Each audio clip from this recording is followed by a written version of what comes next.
In terms of the consumer overall, when you're trying to understand not you personally as the consumer, Sure. but what the broad consumer is doing and thinking, what kind of data do you like to look at, and how do you make sure that you have an edge there? Yeah, I think the edge comes from marrying the data with the qualitative.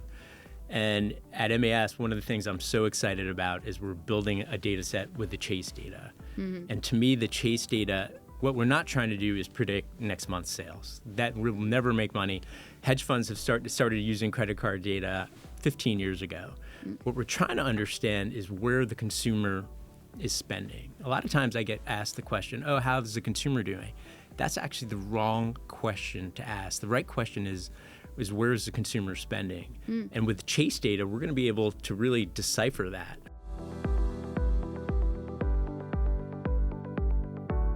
Welcome back to Insights Now. I'm Gabriela Santos, Chief Market Strategist for the Americas here at JP Morgan Asset Management. This year, we've been spending time on Insights Now, sitting down with our research analysts across JP Morgan Asset Management, first in equities and then in fixed income. And for this season, we've been chatting with multi-asset research analysts. They spend their time doing research on how tactical and strategic asset allocation should adapt to different macroeconomic and policy environments, different desired outcomes such as retirement, and across different investing styles, including fundamental and quantitative investing. On this episode of Insights Now, I'll be joined by Daniel Bloomgarden, Global Head of Research in our Multi-Asset Solutions team. I'll ask Daniel about his process for overseeing research across the multi-asset investment team, his previous experience in the consumer and brand space, and what interesting trends he's seeing there. If you're listening to the audio version of this podcast, you can now watch along on YouTube by tuning in to our JP Morgan Asset Management channel, linked in the show notes. All right, now let's get started. Daniel, welcome to Insights Now. Such an honor to be here. Before we dive in, what does your nice title of Global Head of Research mean exactly? Well, it's essentially what my role is to really coordinate our three research engines. We have Quant, world-class team led by Yaz. We have Fundamental, which is your old buddy, David Lebo, and then we have Manager Research. And essentially what we need to do is to really build up the team so that we leverage all the work that Quant does, which drives the breadth, Fundamental, which drives the depth, and then Manager Research, which really gives us insights into what our partners are thinking and doing in their portfolios. That's interesting. We have had both Grace Koo from the quantitative she's team awesome. And David Lebovitz from the fundamental My man. team. So putting it all together here. What about the rest of the firm? We've also had equity research analysts, fixed income research analysts. How do you work with other research engines? Yeah, well, we have. I worked in equities for 10 years. I was a mid-cap growth co-PM, and I was a consumer analyst on the small mid-cap growth product. And so one of the reasons I think I was invited over was to really build that collaboration with the equities team. I can absolutely say that it's a world-class team, fixed income as well, alts as well. And so if you think about where MAS sits, we're really at the nexus of some of the most rich and insightful data that we can use in our investment process. We haven't historically done a great job of that yet. We've done a really good job of understanding where the portfolio managers sit in our investment process and how we think about it from a manager selection. But we have yet to really break through and really build on that research capabilities of the entire firm. I am so excited and pumped up on what we can do going forward.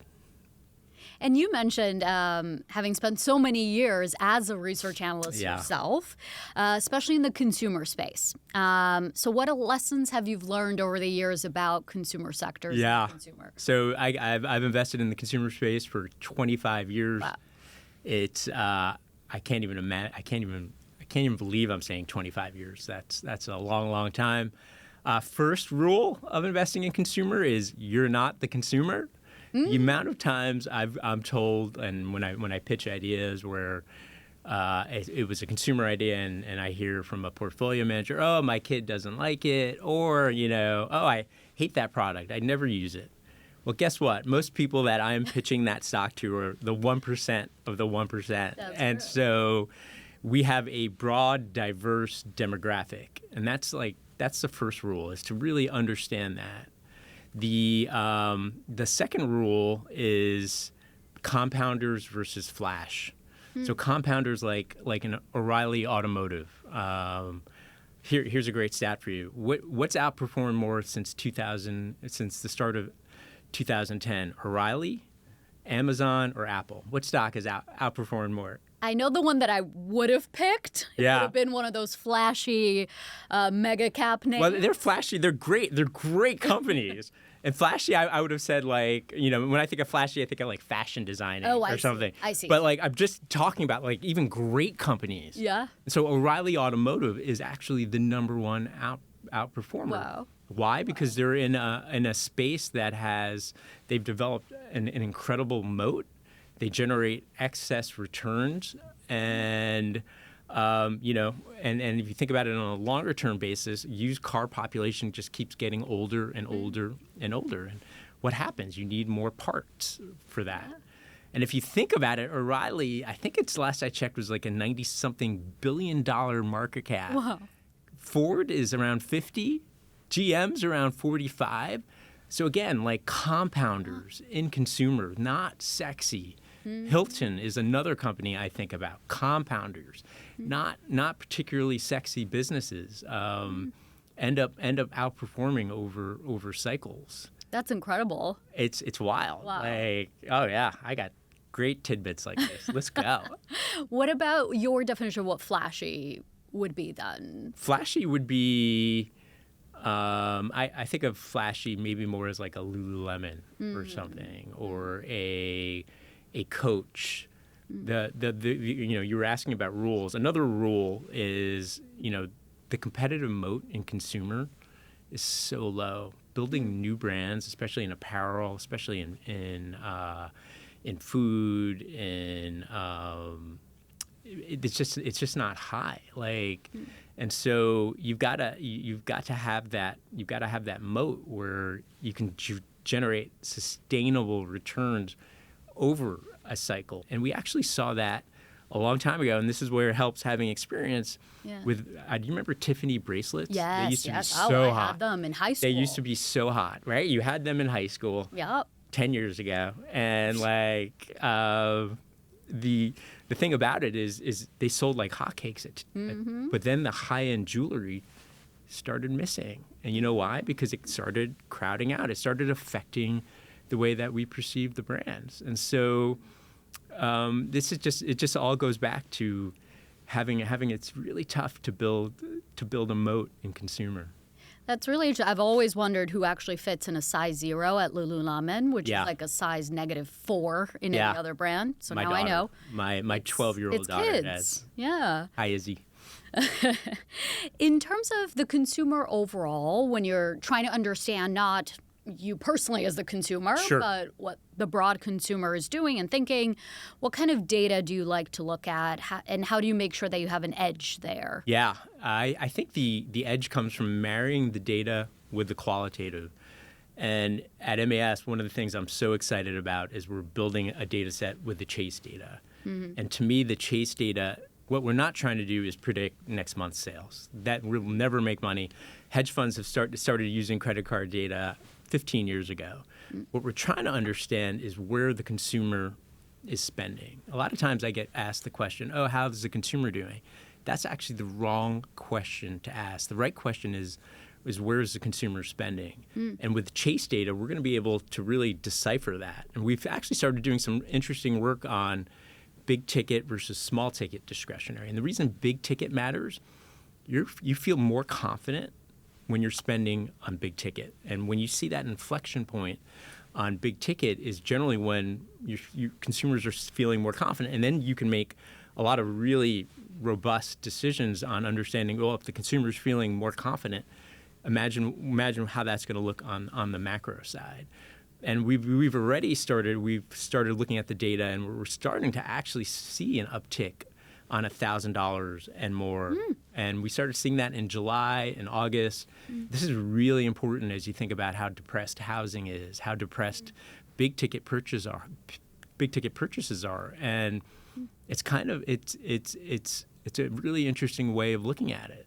And in another story of looking at data, again, marrying the qualitative is when I was working in mid-cap growth is cruise lines, right? Cruise lines, the biggest thesis or the biggest bear thesis on cruise lines had been that people or families under 40 years old are not interested, that cruise lines are only for old people.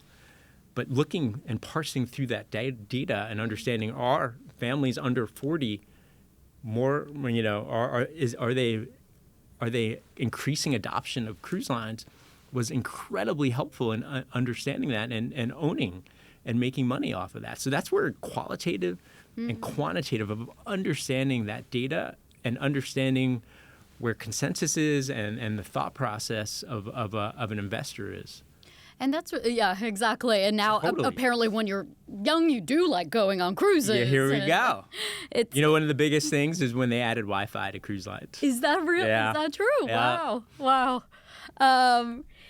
As you mentioned, I like that line of not how the consumer's doing or much less how they're feeling, which we keep seeing is very gloomy, but how is the consumer spending?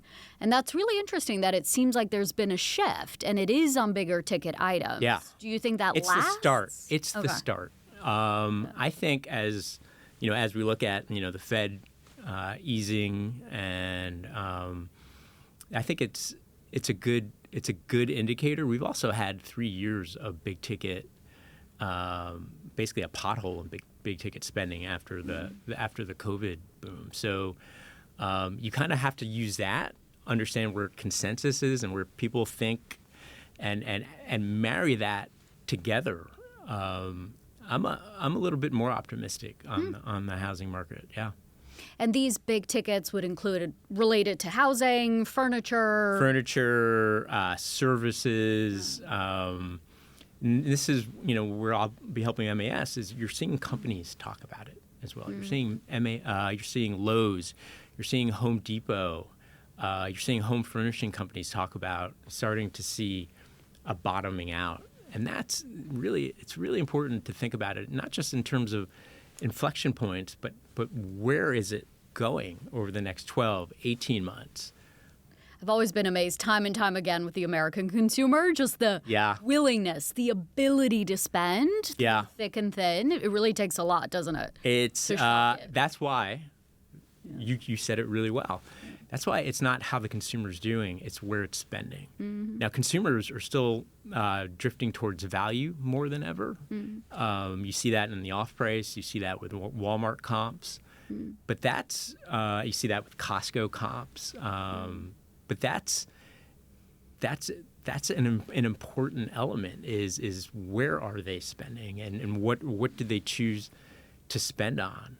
And how has tech maybe changed how the consumer spends over the years? Oh, I have the best story on this, right? If you're talking consumer, you don't mention Amazon. What's the point? Of course. What's the point of this dialogue? Online shopping. So I think it was in early June 2017 when Amazon bought Whole Foods, and Amazon stock I think was up 4 or 5% that day, added about $20 billion in market cap, and the rest of retail was down 70 to 80 billion. That day, it was, I think Costco was down 6, 7. It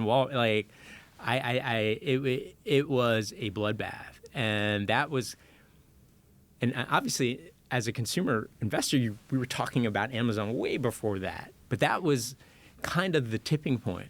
Now, what investors got wrong was Whole Foods didn't transform Amazon's business by any stretch of the imagination. In fact, have you walked into a Whole Foods lately? I have, and there are a lot of shoppers in there. Is it as an awe experience as it used to be? No. Remember, we used to call it whole paycheck. Yeah. Because you'd want to spend your entire paycheck, and because it was super expensive. So actually, Amazon hasn't done a great job with Whole Foods, but what it did for the rest of retail was put it on notice that, hey, we're coming, and it was one of the big booms, and so. if you're not, as a consumer investor, if you're not thinking about Amazon, you're missing the entire picture. Every day, the sucking sound of value is louder and louder in Seattle because they're just doing more and more and more. And unless you have particular size or some sort of unique selling proposition, Amazon's it's gonna win, and they have all the capital in the world. And AWS, the great thing about what AWS did is help fund all of these investments. But Amazon now makes plenty of money just on their retail business. Remember when they said, "Oh, Amazon would never make money"? Yeah. And now they are. And so for every retail brand, you need to have an online shopping strategy Absolutely. and a way to make it. You have to be price conscious. Yes. So how you're doing it all. The way to combat Amazon is that called the omni-channel, right? So people want to go into stores. People still want to go into stores. People still want to touch the merchandise, go inside. Although it's getting less and less and less. And so the unfortunate thing is you're just seeing that constant pressure. You could just see it in the operating margins of retailers. And, I gave you the stat on Amazon and Apple and O'Reilly, but retail as a whole has just been, it's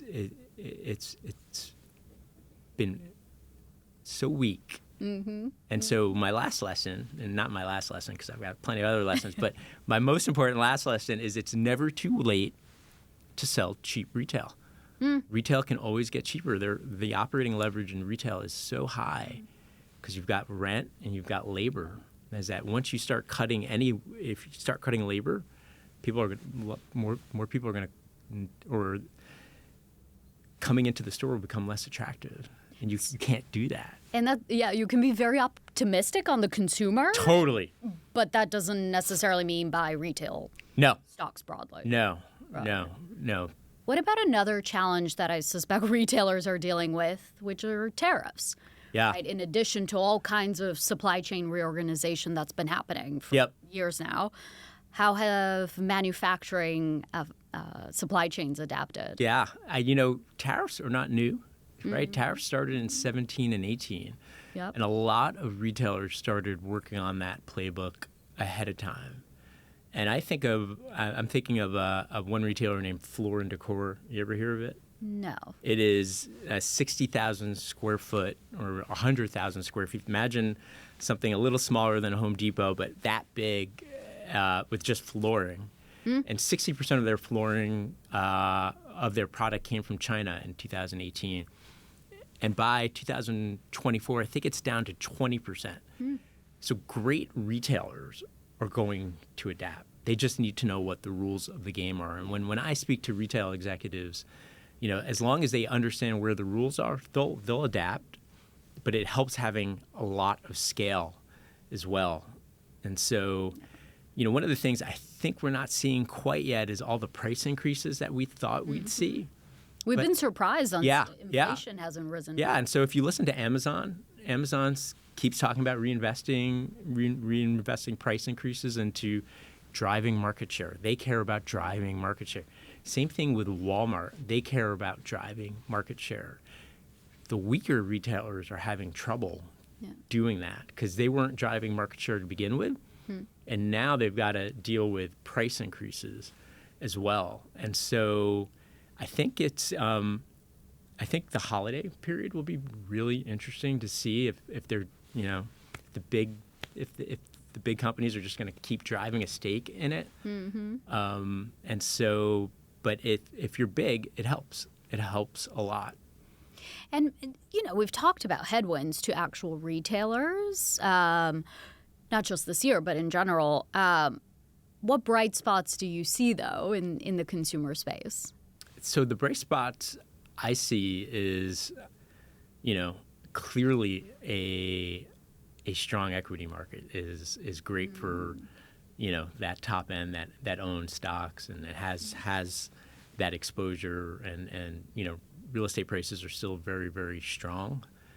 So that underlining aspect is very good. And now it's all the ones that don't have that is where I think you continue to see some weakness. And it's amazing having invested in the consumer space for 25 years, like when gasoline prices go up, you see that immediate impact.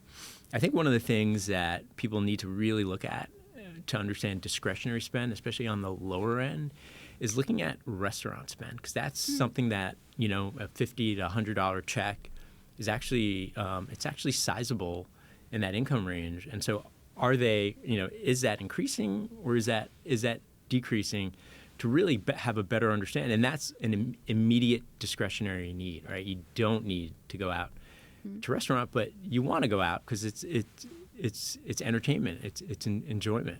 And maybe, well, there's a little bit of a sugar rush coming in the first half of next year with a lot of tax rebates. Yeah. Maybe a bit of a inflection point there.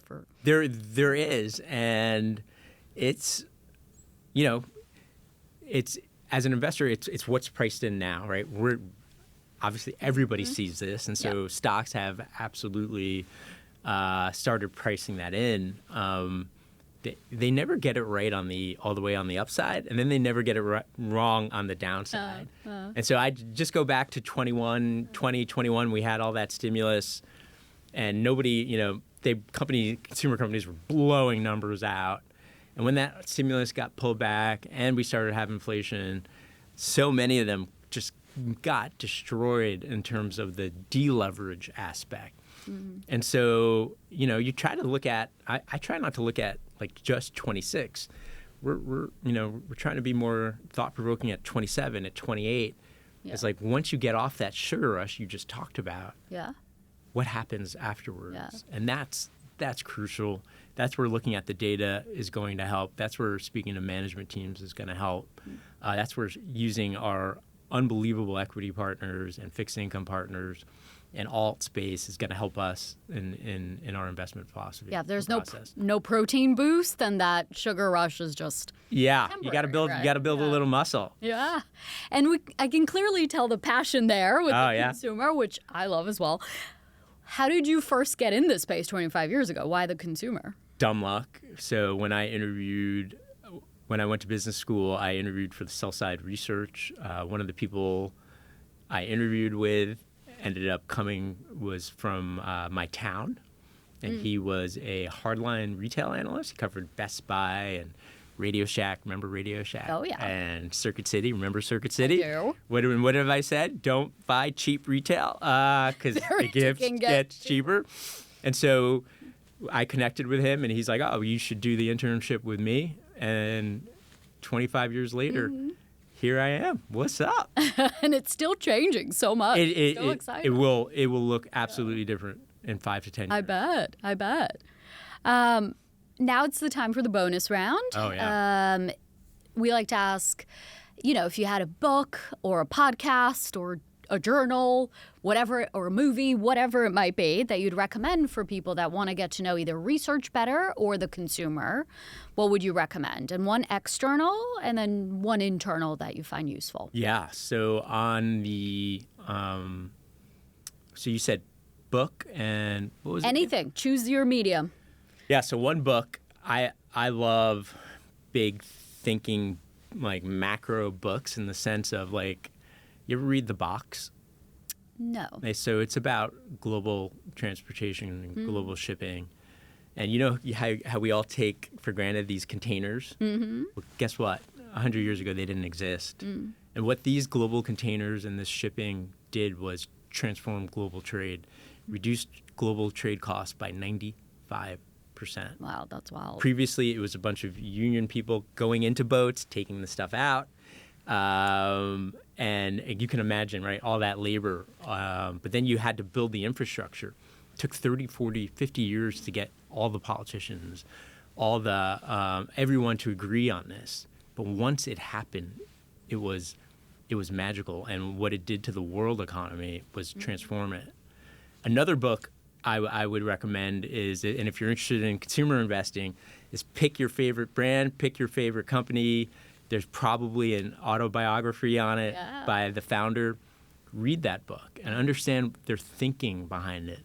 One that always, I get this from younger people is, and I recommend this, is called Stretchy Pants, and it was it's about the founding of Lululemon, and you really understand why. Like if you think about it, Lululemon never should have existed. Nike should have owned this business, and they didn't. And he found a need. He created it. It was built by women. And going through that whole process, understanding where's the need and where's the opportunity, it's just a brilliant book. And then it goes into like what it was like to go from small to medium to public. And I always love it because it was one of the first companies I bought on an IPO in 2007. And I lost a lot of money because it got crushed in 2008. But I learned a lot. Investing's about learning, picking yourself up, and then trying to figure it out and dust yourself off and figure it out again. And change for next time, right? And change for next time. I didn't make the same mistake as I did. Now I make new mistakes. And what internal piece, perhaps, would you recommend? Well, every one of your pieces for sure. But I just read a Semblist piece on. I've been, it's funny, in equities, you don't really focus on internal pieces that are written because you get so much, right? You get so much from the sell side, you get so much from management. But now I'm starting to appreciate a lot of the internal work and some of what Semblist said on AI in his last piece and how Oracle is leveraging up. This is the first time we're seeing significant financial leverage into AI, right? A lot of the companies that have been spending in it have just been using their free cash flow, and they're still generating free cash flow. Now we're seeing financial leverage. That's like if you look back in the late 90s and early 2000s, financial leverage was what really hurt a lot of companies. And so I am certainly not making a call. And MAS, we are looking at this. We're using our partners. And what we're doing is looking at it from a multi-asset viewpoint. So, but that was a very interesting and thought-provoking piece, and I appreciated it. And it's, you got to appreciate that there might be a strong theme, but then identifying signs where maybe it's a bit overstretched or overpriced. Exactly. Exactly. You look for kind of like red herrings in a way, and in fact, like when you think about the housing crisis, right? This is why understanding the micro is so important. And I always go back to this, and I remember owning Lowe's in 2005 and Q3, and they beat numbers and they crushed it, right? This is when Q3 of 2005, when housing was still very, very strong. But the stock went down because they actually started talking about weakness in some of the hottest markets. Even though they beat numbers and they got it up and stuff like that, there was this kind of like this sense like, uh-oh. And it actually took 3 years later, or 2 to 3 years later, to see the full meltdown in housing and to understand that deleverage. But it's you got to marry the micro with the macro and cast a wide net in understanding this. Yeah. Well said. Very well said. And that was a JP Morgan Asset and Wealth Management piece with Michael Semblist. Yes, thank you. That you referenced. And worth mentioning for our listeners that any of the company mentions, just examples. Yeah. Was I not supposed to? No, just to make sure of amazing companies and amazing examples of consumers and brands. Daniel, thank you so much for joining us. It was so much fun. I loved it. And thank you for listening and watching. Make sure to look out for more Insights Now episodes right on this feed. This material is for information purposes only. The views, opinions, and statements of financial market trends that are based on current market conditions are those of the speaker and may differ from those expressed JP Morgan Asset Management or by other areas of JP Morgan Chase & Co. Any companies referenced are shown for illustrative purposes only and are not intended as a recommendation. We believe the information provided here is reliable, but should not be assumed to be accurate or complete. The views and strategies described may not be suitable for all investors.